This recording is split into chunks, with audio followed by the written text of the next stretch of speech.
C'est un besoin parce que physique. Je ne vais pas dire que c'est une drogue. Quand je fais pas de musique, quand je pars en voyage, par exemple, un peu longtemps, pas pour un concert, juste pour un voyage personnel, 15 jours sans clavier, 15 jours sans musique, c'est difficile. Il faut quand même que j'ai des partitions. Alors aujourd'hui, on a la chance d'avoir des partitions sur les tablettes ou ces choses comme ça, et que j'ai des partitions à lire parce que ça me manque assez vite. Ça me manque assez vite. Oui, ça c'est vrai. Est-ce que vous avez déjà oublié vos partitions avant un concert ? Ne parlez pas de malheur, non. Non, vous êtes toujours très bien organisé. Ça ne m'est jamais arrivé, mais avant un concert, quand je pars de chez moi, je vérifie 3 fois que j'ai rien oublié, que j'ai toutes les pièces, etc. Et surtout quand ce sont des pages volantes ou quoi, j'ai toujours très très peur qu'il manque une page à la maison.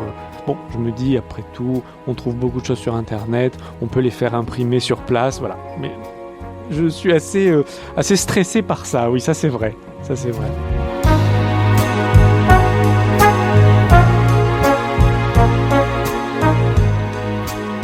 Cet été, j'ai rencontré Guillaume Gionta, directeur artistique des saisons des concerts de la cathédrale Saint-Pierre de Montpellier et organiste titulaire du Grand Orgue.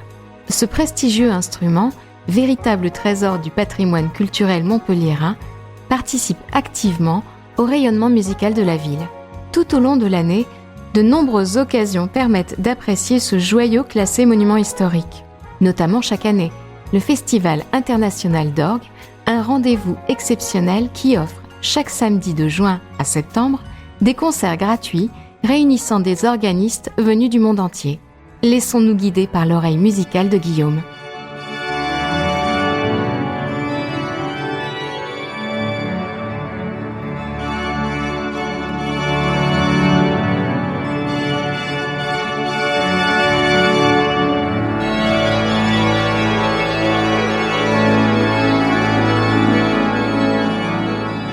Alors, l'orgue, je crois un peu comme beaucoup d'organistes, j'ai découvert ça en rentrant dans une église un jour, l'église qui était à côté de chez moi, de chez mes parents.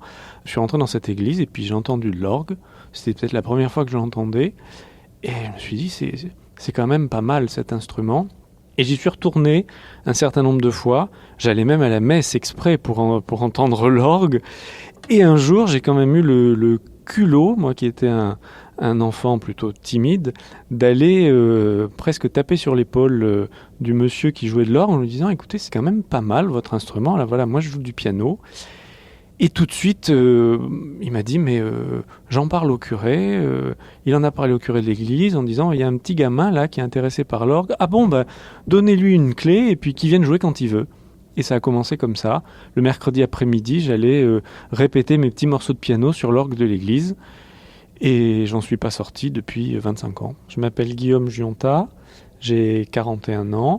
Je suis médecin du travail à Marseille et organiste à Montpellier. En tant que médecin, j'ai un peu plus qu'un mi-temps.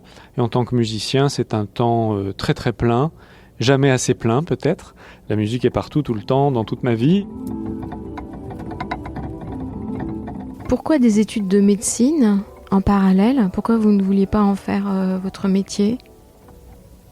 Parce que j'avais quelque part conscience que je serais peut-être moins heureux en faisant un métier, en ne faisant que ça, en passant par l'enseignement, ce qui m'a jamais vraiment captivé, ou en ayant vraiment une vie tournée vers ça. Donc il fallait aussi trouver avoir un métier autre, et je trouve que c'est très bien aussi d'avoir 2 vies quelque part, une vie dans une ville et une vie dans une autre. Je trouve ça très bien.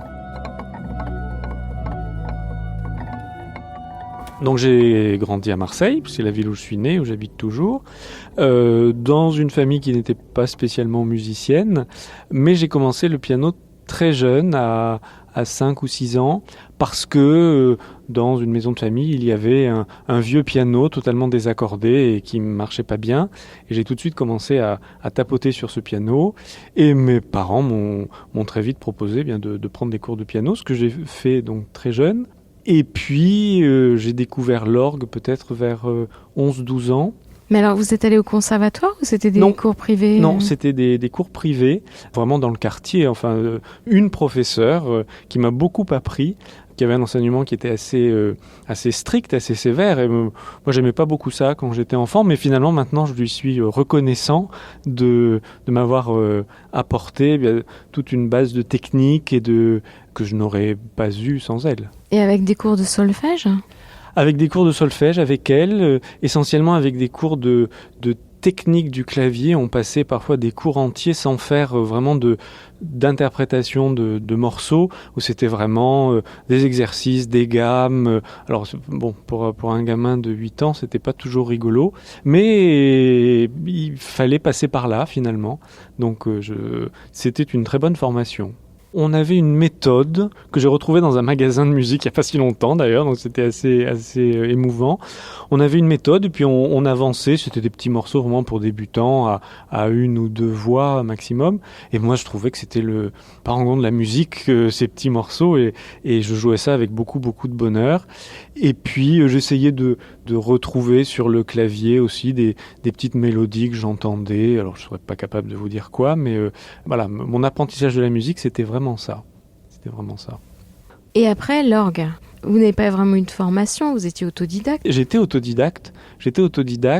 Je n'ai jamais fait de conservatoire. J'ai jamais fait de cursus musical normal, j'allais dire. J'ai toujours un petit peu soit travaillé avec des professeurs particuliers, soit un peu grappillé des informations ou des choses comme ça à droite à gauche. Et c'est vraiment comme ça que je me suis formé et que j'ai appris à jouer, que j'ai appris la musique, vraiment. Et puis bon, elle date quand même de 1364, je crois. Enfin, sauf le chœur. Le chœur a été refait au 19e siècle. C'est du néo-gothique. Mais la nef, c'est quand même le 14e siècle. Donc Et puis avec cette architecture qui est très typique de la région, avec une seule nef. Et puis, quand on se retourne, on a la chance d'avoir un assez joli meuble quand même. Et c'est d'ailleurs la première chose que regardent les gens quand ils rentrent. Sur le côté, puis par l'entrée de gauche là-bas, dès qu'ils arrivent, la première chose qu'ils font, c'est qu'ils lèvent la tête et ils regardent l'orgue. Ça, c'est assez flagrant quand c'est ouvert. C'est la première chose que les gens remarquent. Alors, il y a quelque chose de très drôle, c'est qu'on m'avait offert un livre sur un facteur d'orgue, je me souviens plus bien, et j'ai ouvert ce livre et je suis tombé sur une grande photo pleine page de l'orgue de la cathédrale de Montpellier. À cette époque-là, je savais même pas que Montpellier existait, j'avais jamais mis les pieds ici, et je me suis dit, tiens, je me verrai bien là-bas un jour. Et c'est une histoire vraie, hein, c'est une histoire vraie. Et me voilà ici. Et bon, je sais pas s'il y a une explication, je n'avais aucune raison de flasher sur cette photo, et pourtant, et voilà, je suis là, et j'y reste. Et même plus que ça, puisque vous organisez un festival. Nous organisons un festival. Mon collègue Jean de Kint, qui est organiste titulaire ici avec moi et moi-même, et puis toute l'association des Amis des orgues de la cathédrale. Tous les étés, du mois de juin au mois de septembre, il y a un festival d'orgue avec des concerts toutes les semaines, le samedi à 17h45, où nous avons la joie de recevoir des organistes du monde entier qui viennent donner des concerts d'1 heure, des concerts qui sont gratuits pour le public, et nous sommes heureux d'accueillir parfois des cathédrales pleines qui viennent écouter les organistes, et ça c'est un grand bonheur pour nous de voir que ce festival intéresse les Montpelliérains et les gens de passage, et c'est très gratifiant et très valorisant pour nous et puis pour cet instrument qui est magnifique aussi. Est-ce que les concerts sont retransmis à l'étranger parce que les organistes viennent du monde entier ? Alors, les concerts ne sont pas retransmis. Ils sont pas. Il y a certains festivals qui les retransmettent sur YouTube, par exemple. C'est pas notre cas pour l'instant. Nous, on retransmet les concerts, disons, dans la nef de la cathédrale, comme ça le public peut voir l'organiste jouer sur un grand écran. On n'a pas encore pensé à les retransmettre en direct sur Internet. Ça sera peut-être un projet à réfléchir pour les années futures, mais c'est pas encore le cas. Le festival, dans cette forme-là, ça fait peut-être une quinzaine d'années, mais il y a des concerts d'orgue ici à la cathédrale de Montpellier depuis les années 50. C'était Monseigneur Joseph Rouquayrol, qui était une grande personnalité montpelliéraine, qui était l'organiste de la cathédrale, et qui, dès les années 50, 60, a commencé à organiser des concerts à la cathédrale. Et depuis, cette tradition musicale n'a jamais quitté la cathédrale de Montpellier. Et on est donc ravis de la faire vivre toujours aujourd'hui, et j'espère pour de longues années encore, et avec beaucoup de succès, j'espère. Et vous êtes ici à Montpellier depuis combien d'années ? Alors moi, je viens à Montpellier depuis environ une quinzaine d'années, donc je connais la cathédrale et l'orgue depuis environ 15 ans, mais je suis organiste titulaire de la cathédrale depuis 2 ou 3 ans, puisque notre prédécesseur, Jean de Quinte et moi-même, a souhaité prendre sa retraite, et le curé de l'époque, qui était le chanoine Michel Pagnol, a eu la gentillesse de nous nommer tous les deux organistes titulaires de ce très bel instrument.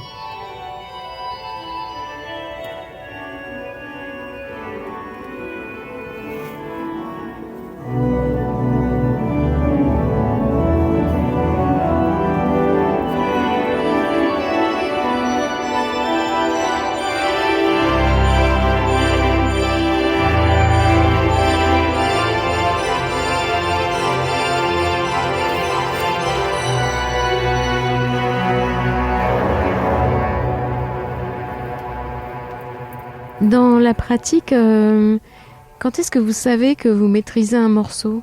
On ne le maîtrise jamais. On ne le maîtrise jamais, et heureusement d'ailleurs. Parce que les choses qui sont trop parfaites, ça devient très vite ennuyeux. Puis vous savez, on est toujours, vous parliez tout à l'heure des aléas de l'instrument, mais il y a aussi les aléas de l'instrumentiste. Même pendant un concert, même quand vous jouez, comme ça arrive ici, devant une cathédrale pleine, où vous essayez quand même d'avoir, enfin qu'elle soit pleine ou pas pleine d'ailleurs, mais d'être concentré, il y a toujours une fraction de seconde où vous êtes déconcentré, et c'est à ce moment-là que vous faites une fausse note, ou que vous ne savez plus où vous en êtes, etc. Tout le métier, j'allais dire, c'est d'arriver à se rattraper sans que personne presque s'en aperçoive. Non, on ne maîtrise jamais parfaitement rien du tout d'ailleurs, et encore moins un morceau de musique. Qu'est-ce que vous recherchez ? En jouant ? Peut-être à être d'abord le plus fidèle à la pensée du compositeur, parce que nous ne sommes que des interprètes. Et c'est d'ailleurs très, très spécifique et très particulier à la musique. Quand vous allez voir un tableau, il y a le peintre et vous. Quand vous écoutez un morceau de musique, il y a le compositeur, vous et l'interprète, parce que la musique sans interprète, c'est rien. Donc je crois qu'il faut essayer d'être le plus fidèle possible à la pensée du compositeur, essayer de rendre ça de rendre la musique la plus vivante possible, et puis surtout d'émouvoir aussi, et d'émouvoir les gens, et de leur faire passer un message, et le message du compositeur, parce qu'il faut jamais perdre ça de vue, à mon avis. Alors on est donc à la console du grand orgue de la cathédrale de Montpellier. Donc en face de moi, j'ai 4 claviers. J'ai aussi un pédalier, puisqu'à l'orgue, on joue avec les mains, mais on joue avec les pieds. Donc un pédalier, c'est un clavier exactement similaire à celui des mains, un clavier sur lequel on joue donc avec les pieds, sur lequel on peut faire...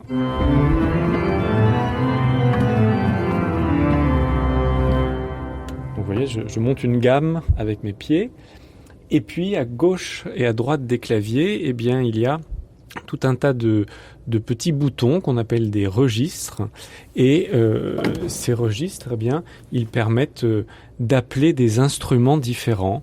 Alors vous voyez, je tire un registre là qui s'appelle montre, et puis un autre qui s'appelle trompette. Il y a aussi un cornet. Et tout ça, ce sont comme des instruments de l'orchestre qu'on sollicite, qu'on appelle à notre demande pour justement les combiner ensemble pour interpréter des œuvres musicales ou pour improviser, parce qu'à l'orgue, on improvise aussi beaucoup. Comment est-ce que vous vous sentez après un concert ? Ça dépend comment s'est passé le concert. Parfois très content, parfois pas content du tout. Bizarrement jamais fatigué. C'est quelque chose qui, au contraire, qui rebooste un petit peu, alors qu'on peut être très fatigué par les répétitions. Ça dépend aussi de l'accueil du public, ça dépend de ce que vous ont dit les gens à la fin du concert. Est-ce que personne n'est venu vous voir ? Est-ce que des gens sont venus vous dire « Ah bah c'était bien, j'ai aimé telle ou telle chose ?» C'est très variable. Et puis aussi de l'ambiance du concert, vous savez, c'est très variable d'un endroit à l'autre. Est-ce que vous vous êtes senti bien dans cet endroit, dans ce lieu, ou est-ce qu'au contraire... on n'a pas été ému par l'instrument? Ça arrive parfois, on est amené à jouer sur des instruments qui sont pas toujours très intéressants. C'est très, très dépendant de chaque situation, vraiment. Au pied, ici, nous avons 30 notes. On va du premier Do, donc qui est la note la plus grave,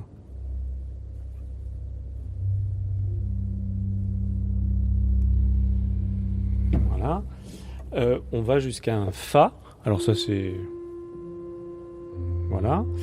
Et au clavier, il y a 56 notes de Do à Sol, donc ce qui est moins qu'un piano. Mais par contre, avec ces registres, donc avec ces différents instruments, on peut aller soit très grave, soit très aigu. Parce que vous voyez, là... Là, quand même, on est dans un petit cocon. C'est très agréable. Hein. Oui. Comment vous vous sentez quand vous êtes là? C'est un peu comme une chambre d'enfant ou je Oui, sais pas comment... alors moi ici je me sens comme chez moi, bien que je ne sois pas chez moi, mais enfin je me sens quand même un petit peu comme chez moi. Les tribunes d'orgue sont des endroits très privilégiés parce que déjà on domine la situation, on est en hauteur. En effet, comme vous venez de le dire, on est coincé entre le grand buffet de l'orgue et puis le petit buffet qui est derrière nous. On a cet écran de télé là qui nous permet de suivre ce qui se passe en bas. C'est presque un petit salon. Parfois, le dimanche matin, il y a des gens qui viennent nous voir. Donc c'est un peu... C'est un peu convivial, oui, c'est très agréable. Moi, j'aime beaucoup ces ambiances-là. C'est très intime, une tribune d'orgue, même si l'instrument peut être impressionnant, mais ça reste un endroit plutôt intimiste. Votre orgue préféré? Celui sur lequel je suis en train de jouer. Donc ça, c'est... Voilà. On peut varier la hauteur du son comme ça. Et donc, comme je vous disais tout à l'heure, on peut aller au très grave. Ou au très fort aussi. C'est-à-dire que si vous voulez essayer d'exploiter au maximum les possibilités de l'instrument que vous avez sous les doigts, vous avez tout intérêt à trouver ce qui vous émeut le plus dans cet instrument. Donc il faut vraiment vous l'approprier et en faire un ami. Si vous faites un ennemi de l'instrument sur lequel vous êtes en train de jouer, ça ne peut pas marcher. Après, celui-là, je l'aime évidemment beaucoup, mais parce que le rapport est différent. C'est un peu mon, alors je dis mon entre guillemets parce qu'il ne m'appartient pas, mais c'est un peu mon orgue. Donc voilà. Je le bichonne. Nous le bichonnons. Alors il y a 78 registres donc c'est comme 78 instruments différents pour les claviers et le pédalier. Et il y a, alors je ne pourrais pas vous dire le nombre exact, mais à peu près 4600 tuyaux dans l'ensemble de cet orgue. Alors moi je ne peux pas trop m'en rendre compte, mais c'est compliqué, mais c'est intéressant parce que, par exemple, les paroissiens, ici à la cathédrale, donc nous sommes quand même un certain nombre à jouer le dimanche matin, certains me disent « Ah, mais on sait qui joue ».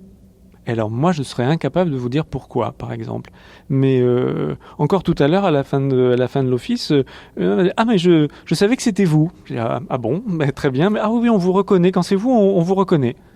Bon, mais je serais incapable de vous dire pourquoi. Alors, est-ce que c'est une histoire de toucher ? Est-ce qu'il y a des gens qui jouent plus légèrement que d'autres ? Est-ce qu'il y a des gens qui jouent plus ou moins fort que d'autres ? Je ne sais pas, mais le fait est que voilà, sont des réflexions qu'on nous fait assez régulièrement. Vos plus belles rencontres artistiques ? Ça, c'est compliqué comme question. Disons que oui, des maîtres sont plutôt des courants d'interprétation, des courants de pensée de l'interprétation musicale. Tout de suite, je pense à Jean Guillou, que j'ai finalement très peu connu, qui est décédé aujourd'hui, enfin qui est décédé en 2019, qui est un des très grands organistes du XXe siècle, et même du XXIe un petit peu, qui avait une conception de l'orgue très personnelle, qui tenait absolument à faire rentrer l'orgue dans le monde de la musique, le monde habituel de la musique, c'est-à-dire sortir l'orgue des églises pour en faire un instrument à part entière comme le piano, le violon ou le hautbois. Et ça, je trouve que c'est très important. Alors, l'orgue est dans l'église et il y est très bien, j'ai absolument aucun problème avec ça, mais pour moi, il est important que les gens connaissent cet instrument comme étant un instrument de musique à part entière et pas uniquement fait pour accompagner la messe du dimanche. Ça, vraiment, et c'est un petit peu le but de notre festival d'orgue ici. C'est quand on a une cathédrale pleine le samedi qui vient écouter de l'orgue, on se dit, ces gens-là, qui ne sont pas forcément catholiques pratiquants, bien, ils ont pu entendre cet instrument dans le répertoire qui est le sien, parce que voilà, ils ont entendu des pièces d'orgue, ça leur est peut-être jamais arrivé, et ça pour moi c'est très important. Et c'était un des credos justement de Jean Guillou, il en avait plein d'autres, Ça, c'est quelque chose, si on peut arriver un petit peu à ça, franchement, je serais vraiment heureux. Et puis, dans ses interprétations, c'était vraiment un maître absolu, et ce sont des choses qui m'émeuvent beaucoup, et j'ai beaucoup appris presque en l'écoutant ses enregistrements, en l'écoutant jouer aussi en concert ou à Saint-Eustache, à Paris, où il était organiste. Je ne vais pas dire que c'est une rencontre, parce que comme je vous disais, je l'ai très peu connu, mais c'est quelqu'un qui a beaucoup compté pour ma formation de musicien, oui, vraiment. Ah oui, voilà un bel orgue à Saint-Eustache. Magnifique. Avec une console, avec les claviers qui sont en bas dans la nef et qui permettent justement au public de voir l'organiste jouer comme si c'était un pianiste vraiment devant eux, et pas par l'intermédiaire d'un écran comme ça se fait ici. Peut-être qu'un jour on arrivera aussi à avoir des claviers en bas dans la nef, qui sait. Mais vous vous rendez compte le nombre de combinaisons de sons que vous pouvez faire ? C'est quasiment infini. C'est quasiment infini. C'est plus qu'un orchestre, j'allais dire. Sachant qu'on peut après avoir les différents registres, soit sur un clavier, soit sur un autre, soit au pédalier. On peut les combiner, et c'est ce qui fait finalement toute la richesse et tout l'intérêt du jeu de l'orgue. On crée notre son nous-mêmes, comme le compositeur le demandait, parce que parfois les registrations sont indiquées sur la partition, soit comme on l'entend. Et c'est d'autant plus intéressant que chaque orgue est unique. C'est-à-dire que quand on arrive sur un nouvel instrument pour donner un concert, par exemple, eh bien on découvre un nouvel instrument, on découvre de nouvelles sonorités, on découvre une nouvelle acoustique, et il faut à chaque fois se réadapter, redécouvrir l'instrument, et c'est absolument passionnant. Je crois que il y a Bach, évidemment, il y a tous les compositeurs romantiques que j'aime beaucoup, Liszt, Schumann, Brahms, César Franck, qui a beaucoup écrit pour l'orgue. J'ai aussi une grande affection pour la musique du début du XXe siècle, Ravel, que j'adore, alors qu'il n'a pas écrit pour orgue, malheureusement. C'est d'ailleurs pour ça que j'en ai fait des transcriptions, notamment le tombeau de Couperin, que j'avais joué cet été, Mozart, bon, évidemment, enfin, tous ces grands maîtres de la musique, évidemment, me touchent énormément. Et puis, évidemment, les compositeurs qui n'ont pas écrit pour orgue aussi. Je pense à Schubert, je pense à Rachmaninoff, je pense à tous ces... C'est de la musique que je peux écouter, que j'écoute d'ailleurs très souvent toute la journée, oui. Quand vous réadaptez, comment vous procédez ? C'est-à-dire, par exemple, Ravel ? Oui. Alors, l'idée... Parce que c'est compliqué, hein ? C'est pas... Oui, c'est compliqué. C'est compliqué. Faire une transcription, finalement, c'est adapter à un instrument une œuvre qui n'a pas été pensée pour cet instrument-là. Donc, l'idée, c'est quand même que la transcription apporte quelque chose à l'œuvre. Si la transcription appauvrit l'œuvre, ça n'a aucun intérêt. Et moi, quand j'ai envie de transcrire quelque chose, c'est parce que vraiment j'entends par avance, j'entends les couleurs que j'aimerais donner à cette partition. Et par exemple, pour le tombeau de Couperin, qui a été d'ailleurs orchestré par Ravel lui-même, pour moi, c'est une œuvre qui est tellement orchestrale que j'étais persuadé que l'orgue pourrait lui apporter, alors je ne vais pas dire quelque chose de plus, parce que ça serait assez présomptueux, mais quelque chose d'autre. Voilà, c'est magnifique au piano, c'est magnifique à l'orchestre, et j'espère qu'à l'orgue, c'est peut-être intéressant aussi d'offrir la possibilité de jouer à l'orgue cette musique merveilleuse. Et j'ai fait d'autres transcriptions. Alors voilà, le Carnaval des animaux, par exemple, de Camille Saint-Saëns, que je fais souvent avec un récitant, avec François Castan. Enfin voilà, plein de choses comme ça. Et c'est très intéressant, et j'aime beaucoup faire ça. Les pianistes doivent avoir une indépendance des mains, de la main gauche et de la main droite. Nous, les organistes, on doit avoir cette indépendance-là, et en plus, on doit avoir l'indépendance des deux pieds, puisqu'on joue avec le pied gauche et le pied droit, en plus des mains. Et puis, il faut aussi parfois actionner ces pédales à bascule là qui permettent d'ouvrir et de fermer des volets d'une boîte en bois dans lequel sont contenus un certain nombre de tuyaux. Et donc, vous voyez là, par exemple, là, la boîte est fermée et là, elle est ouverte. On dit toujours qu'il faut commencer par jouer du piano, parce que c'est vrai que d'avoir la base, au moins de la technique du piano, c'est quand même important. Alors que c'est quand même différent. C'est différent, mais c'est vrai que par rapport à la position des mains, la position du poignet, la souplesse, etc., on peut difficilement aborder les grandes pièces du répertoire de l'orgue. Je pense par exemple à Liszt, à Louis Vierne, à Marcel Dupré, enfin ce répertoire-là, sans avoir une technique pianistique au préalable. Après, un conseil, c'est d'être patient, d'être persévérant, de travailler bien sûr, mais surtout de prendre du plaisir. Parce que s'il n'y a pas le plaisir de l'instrument, s'il n'y a pas le plaisir de faire de la musique, c'est pas la peine de continuer. Si on se force à faire quelque chose, si on n'a pas cette envie aussi de faire plaisir, parce que la musique, on est censé procurer du plaisir ou une émotion, appelons ça comme on veut, mais s'il n'y a pas ce désir-là, c'est pas la peine de faire de la musique. Et ça, c'est valable pour tous les instruments finalement.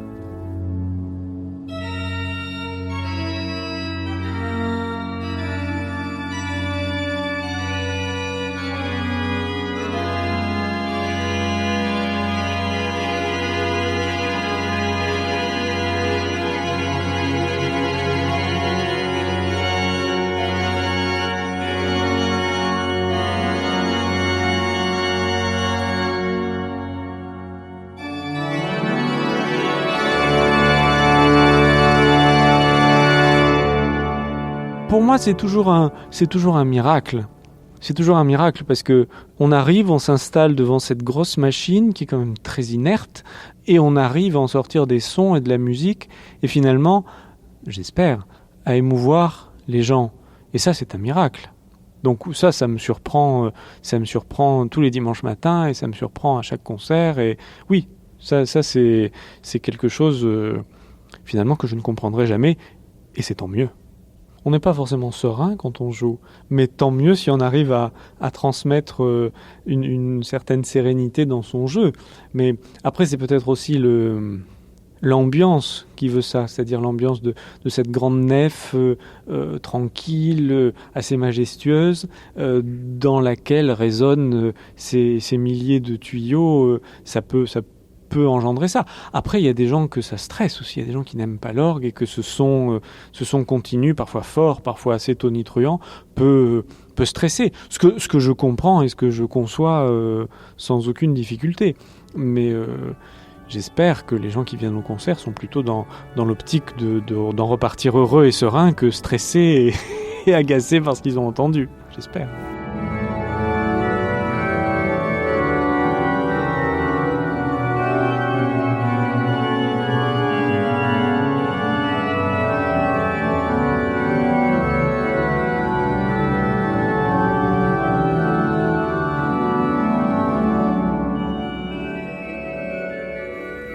Ah, mon rêve. Ça, c'est une bonne question, ça. Faire connaître l'orgue et la musique d'orgue au plus grand nombre, que ce soit un instrument, pas dire démocratisé, mais que les gens prennent du plaisir à écouter cet instrument, que peut-être le dépoussiérer un petit peu, parce que il est un peu poussiéreux quand même dans l'imaginaire des gens, en France en tous les cas. Oui, je pense que ça c'est un rêve... Et puis c'est un rêve réalisable, je crois, qui plus est. Donc ça a un double intérêt.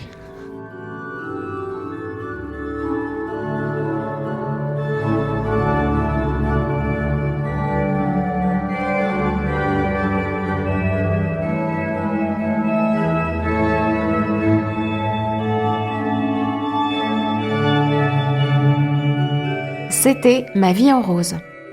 Merci infiniment à tous ceux qui m'ont aidé à réaliser ce portrait sonore.